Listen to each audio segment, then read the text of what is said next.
Okay, so sound engineers play vital roles in Ghana's music growth, and we have a music producer who is super extraordinary. He's actually multi-talented. He writes, he sings, and he also performs as well. And our guest is none other than, let me mention his government name, is Nana Kweku Ohemin Oware Chumberima, a.k.a. DATBEATGOD. He's laughing.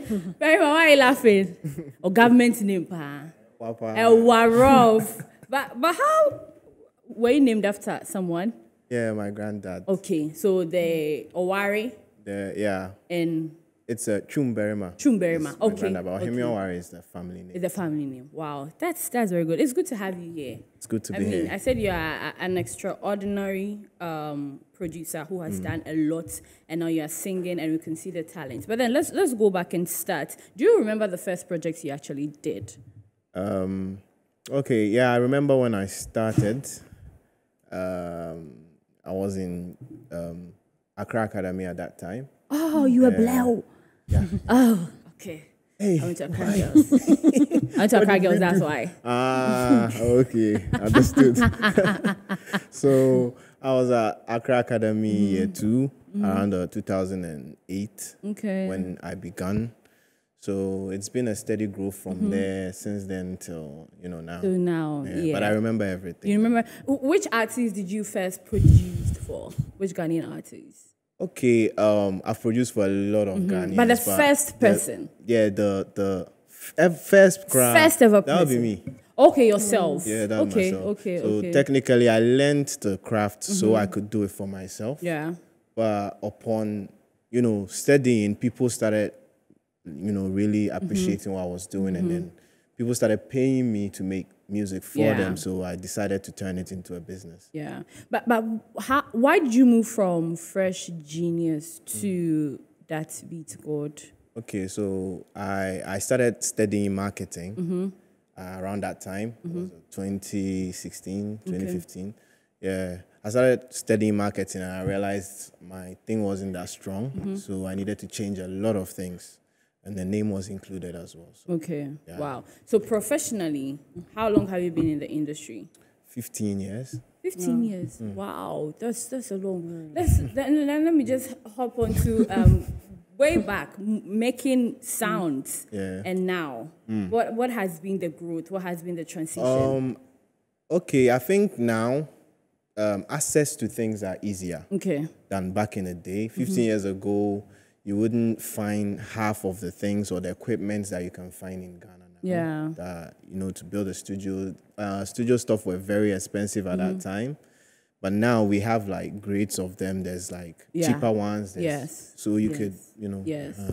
Helen will be coming in very soon. But then finally, before Helen comes, what type of genre beats do you love to do? Is it high life? Is it hip hop? Is it a zonto? Now I would say I'm a piano, but me personally, I love reggae. Okay. Yeah, reggae is my thing. But like you were mentioning, those are Ghana's genres. Yeah, so, Ghanaian genres. Yeah, I took it onto myself to study everything. Okay. So those are the ones. Very good at it. Have you ever produced for any gospel artists? Not yet. Not fully produced. I've done work with a couple of gospel people that are not like very huge. Okay. Yeah. But I've not really done like a gospel song with the gospel guys. That, I mean, that's quite interesting to note because for someone whose dad is a pastor, I was expecting that you would do more gospel songs than secular because usually that's what happens. Why not gospel? Okay, I think, like I said, it's where it started from. I started producing for myself. I'm a hip life guy, so the hip life people sort of, flogged me because of what they heard. But I'm pretty good at the gospel thing too. I think it's time. It's gonna come. Yeah. Once I'm here and I'm speaking like this, I know soon time. It will come. Just like Maury's Babyface probably would also get to that level. But I mean, when I asked you about who you produce first, you spoke about yourself, but which other artists, apart from yourself, did you produce first that probably became a hit? Okay, so there's Episode. Okay.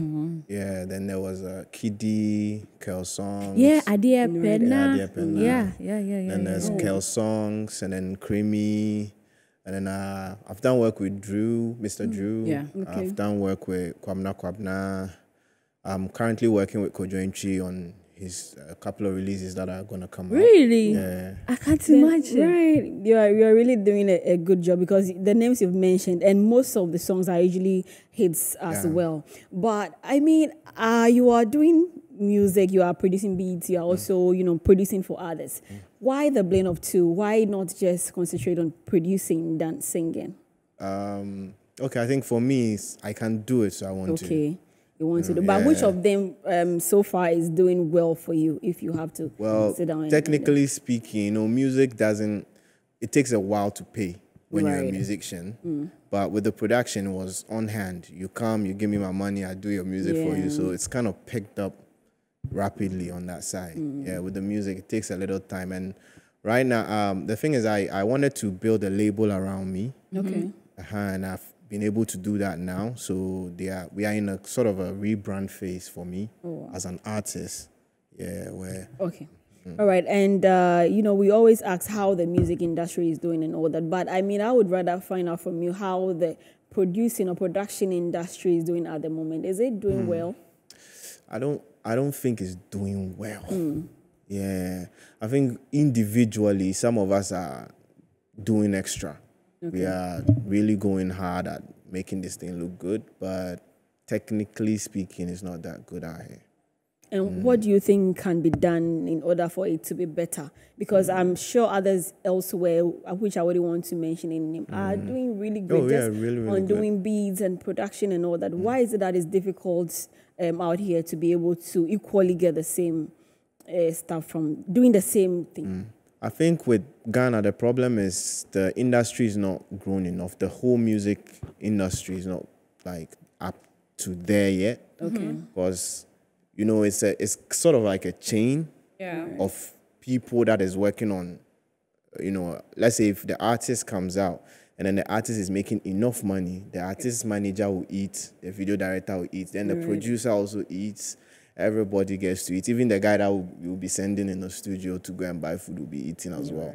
But that's the case here. The artist is not getting enough, so when they hoard the money, you understand, then it becomes hard for every other player in the industry to get. But don't you sign contracts in order for everybody to get their part? Because if an artist is able to hoard money and the beat maker who originally did that for them together is not making some, why don't you sign contracts? Well, there's supposed to be like the copywriting and then the royalty systems and stuff that are supposed to really work, but up till now, we are still having the conversations on how to go about it. So, but if really that is to work and it's not working, can't the producer and the musician have some sort of agreement with regards to the work that is being put out? Well, that's what I'm saying. Like with the agreement, it comes with the royalty systems and stuff like that. Because the artist is technically he doesn't have to take your money and bring it to you. The system has to, sort of gathered the money. Okay. It's like when Dede got played and stuff, automatically Gamro is supposed to, Okay, then let me get it well. So if an artist comes to you, let's say I'm an artist and I come to you and I say, make a beat for me, you're going to charge me. Yes. Okay, so after you charge me, which other contract is there that will state that maybe if the music is played at these places, the percentage you get, I'm also going to take this out. Is that what happens? Yeah, we call it split sheets. Split sheets. Okay, okay. So we do splits. We sign the contracts and everything. But like I said, in Ghana, it's a bit of a challenge. The system is not really working. Doesn't work. But then, do artists actually ask you to work for them, and do they pay you? Yeah. Constantly. Yeah. We get artists paying. Yeah. Nobody will say friendship level. So let me just. That one day, but for me, me in particular, I take my money. You don't do free stuff. No. You take your money. Yeah. Wow, that's good. And not specific amount, but give me like a range. How much does a beat cost? Maybe if someone is watching and wants to, because I see what you do on your Instagram page, where you tell any talented artist and wants to become a superstar, this and this and this is what you are supposed to do. So give me a range between 5,000 to 40,000. Okay, so yeah, with Ghana right now, if you want quality music that's, you know, you can sell or you could take somewhere and get something back, be ready to spend between 3,000 to say 6,000, 7,000 on production. On the production. Yeah. Okay, on music. the beat alone. On the beats and then the voicing and, you know, the mixing and mastering and everything, yeah. That brings me to, I love that you touched on mixing and mastering, right? Is there a difference between mixing and mastering? Yeah. Yes. So what is the difference?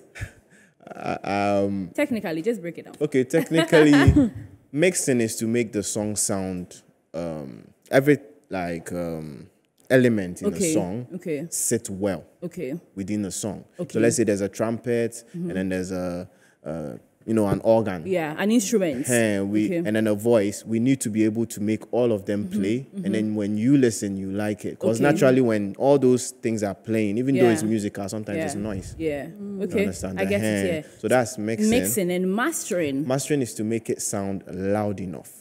What? Loud. Loud. Oh. Yeah, enough for the market. For the market. So is it the one that, I might not be good with sounds, but is it the one you consider the BPMs and those things? Or the BPM is how fast the song is going. Okay, so make it sound loud. How? Give me an example. Okay. So basically when we are doing the music, we don't do it loud. Okay. It's low. We pick all the voices on a lower level, all the instruments, we play everything on a low level just to get it to sound good. And then when you're done, you have to take it through a process that will make it sound loud, but at the same time, it won't sound, you know, it won't crash and it won't because sometimes when music doesn't sound right, you can't listen to it over and over again. There are songs that are actually out that when you listen to it 1-2 times, yes, it's exhausted. Exactly. Yes, exactly. It's because so which means that some people actually mix, but they don't get to master their beats before it come out. Well, artists like that. Yeah, there are people whose mixing and mastering don't really. Like you are talking about beat makers, right? So they don't do it so well enough. Yeah, I mean it takes time. It took me time to really understand master it, mix and mastering. And just before you go, I know there are some artists that go and mix their beats, but then they take it to another beat maker to master it. Yeah.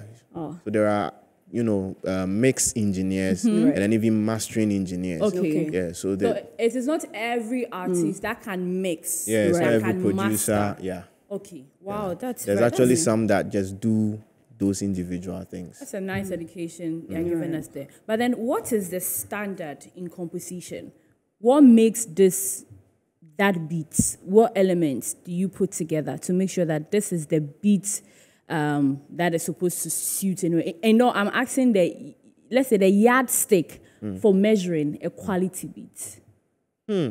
I don't know how to explain this in Because I'm asking because in recent times, there are commercial sounds, there are commercial music, and there are music that people do. There are classical music that are supposed to last for a lifetime.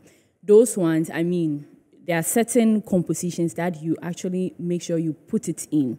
And there are other music too where it's just passing in the system. People can actually drop a song just for December's sake. Yes. So that is what I'm asking. What is that yardstick that makes it the standard? I think right now the yardstick is basically to understand what it is that you want. If you want a song that's marketable or is let's say commercial, then you have to look at which songs are commercial now. Yeah. Which ones are really banging out there, and then try to get something similar to that. If it's a hip hop song, then you have to listen to what the world wants to hear right now. Yeah, and then structure your music around. That sort of sound. At the time you started, you entered the music industry. Which other producers or sound engineers were also there? Oh. I think when I entered engineering, it was like the golden age of hip life. Okay. Yeah, where there are P2s, JQ, Hammer. Okay. Hammer was still producing with T-Flow at that time. Yeah, and those are the time. Yeah, these are big names. Yeah, these are big names. So how did you manage to make sure that you stayed on top of your game? Not only will you be unique, but also be successful. I think it takes personal growth to do that. I wasn't fortunate enough to have like a master sort of a thing. I sort of learned everything by you didn't myself. have a mentor? No. Oh, you had to. It was until I think 2018, 2017, 2018, I met Kiwa. Okay. Yeah, and Kiwa did the industry introduction well. But before that, I was a hustler, in Malam, just doing my thing. Yeah. Okay, wow. But let me just be snoopy a lot. Do you have friends in the industry? Oh yeah. Okay, musicians, artists, producers. Okay, and you help one another. Yeah. That's good. Wow. In recent times, I mean, the sound we are producing is different. The music scene has totally changed. Exactly. Songs that are being produced in recent time, from a sound producer's perspective, are we matching up to the standard of the world? Well, me personally, I know a couple of people in Ghana that are really matching up, and some are even above the standards as we speak. Yeah. But I think our problem with our thing in Ghana is more of a marketing thing than a talent thing. Okay.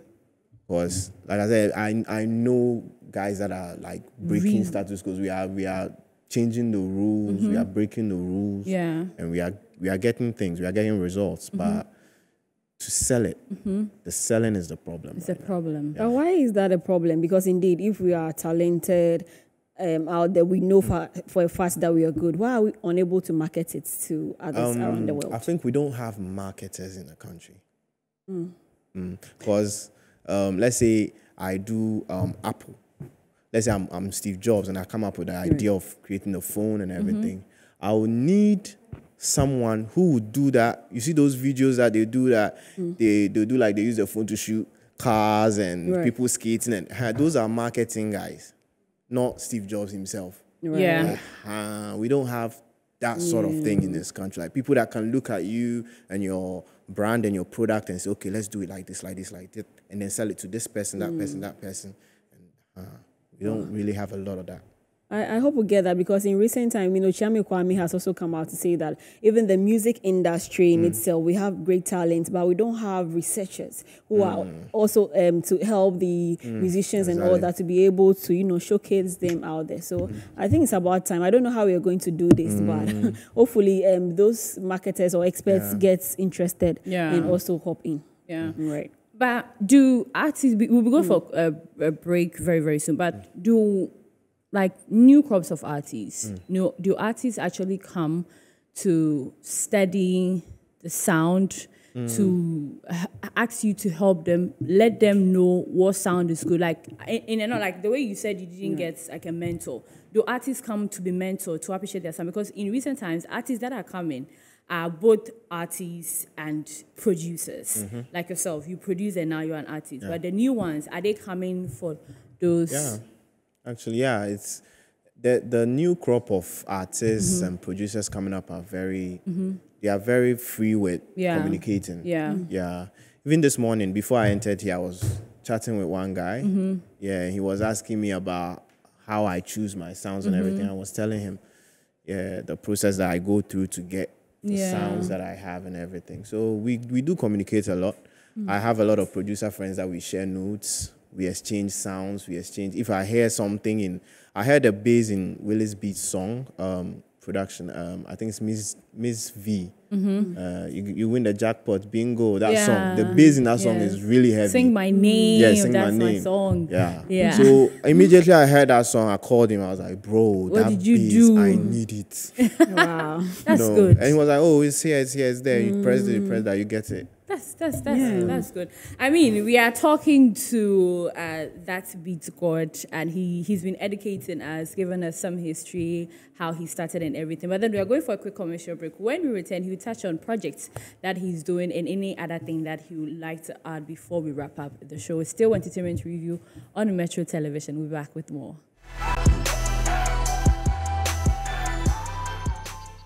It's still Entertainment Review live on Metro Television. We are wrapping up with DATBEATGOD. Beats, let's talk about your project. And you have a new single? I actually don't have a single. It's one of my artists. Okay. So like I said, I built a label around me, and we have a couple of artists that we are working with as well. So his name is Soba. He has an EP out called Late Arrival. Yeah, so that's what we are pushing now. And how many tracks is it's it? Four songs. 4 songs, and you produced all. Yeah. Wow, that's good. And hopefully we can get him to. Yeah, he was supposed to actually be here, but he's not feeling fine. He's not feeling fine. Yeah, maybe some other time. But then any. You mentioned, I was going to ask any other artists you are working with, but you mentioned Kodrentry, and I just want a scoop of that. Is it an album, or is it a single, or EP? What is it? Okay, so he has a book coming out. So I'm not supposed to be saying this. He said it. I said it. You know, on this table, we just have conversations. Yeah. So he has said it, and we are working on that project. Yeah. Okay. So there's songs that are going to come out with that, and then from there, it's going to be a downpour of a lot of songs. Wow. So. We can't wait for that project to finally be out. Yeah. But anyways, we are wrapping up. Anything you want to add? Anything you want to say before we go? Okay, so... well, I want to put this out there. Earlier, I was talking about marketing. Yeah.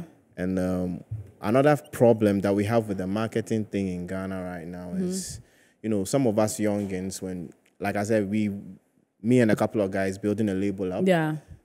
We seeked help, not help, but we seeked service from a couple of people that we believe know certain things that we don't, since we are new. Sure. And what happens is these people, they don't do what they are supposed to do for us. Okay. You know, so they end up stifling the growth of Ghanaian artists, producers, and stuff.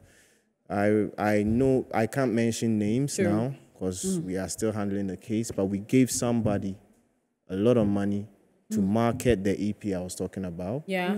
And up till now, we don't know what he's... That's a serious issue. Yeah. But like you said, it's in court. Right? Oh, we're dealing with the issue. Yeah, dealing with the issue. Yeah. And so we had to take it onto ourselves to now come out and do our own marketing. Yeah. Unfortunate. That's an unfortunate incident. So that's one of those things. But they hinder the progress of people who are willing to put in the work. But DATBEATGOD, thank you very much for coming. It's been a pleasure having you on the table to tell us more about everything. Really, really appreciate that.